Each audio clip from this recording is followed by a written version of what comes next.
I grew up going to church. I think around high school was about the time I started to fade off. My mom really wanted me to go. I think at one point she was like, okay, you can go a couple more times, and after that, that's it, if that's what you want. I was like, all right, cool. So I just checked off that list and graduated, went to DCTC. I wasn't really searching for Jesus at all. I kind of was with a rough group, and we were just doing our own thing. I think I definitely felt lost. I started hanging out with my buddy Nick and his friend Devin, and I'd like kind of bum and crash over there and just bring over food. Nick was part of the young adults group, and he was like, hey, we're gonna have a meeting tonight. You can either stay or you can go home.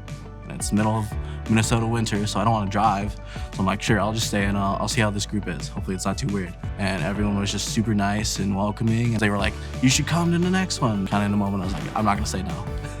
I started going for a couple months, and after that, I was like, maybe I should start, picking up my Bible again and reading.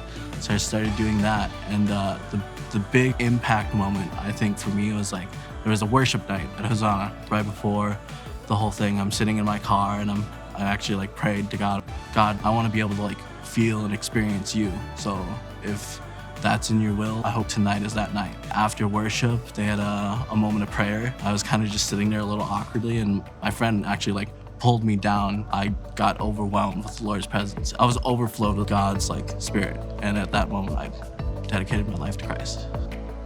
The group started to grow, and we started a Bible study. It really pumped me up to dive more into the Word. Ever since then, I've been leading a group. These are people that I live my life with now, and I wouldn't be the person I am today without them. It's very welcoming for a person to come into the group. Everyone wants them to feel invited. I think there's a lot of people out there where if they didn't have a group like this, they would kind of just sit dormant in a way. They wouldn't really want to push themselves. When you go to church and you just go to church, you come in, you go out, it kind of sounds like checking off a box. I have friends that I can actually talk about Christ with. That relationship just brings it back to Christ, which is even more powerful. They're just the most supportive people I know, and the most positive. They feel like family. If you aren't in a group, if you're looking for a group, I say take the step. It could be part of God's plan. Everyone always says, if you don't take that chance, you might regret it in the future. Why not just put it in God's hands and take that step?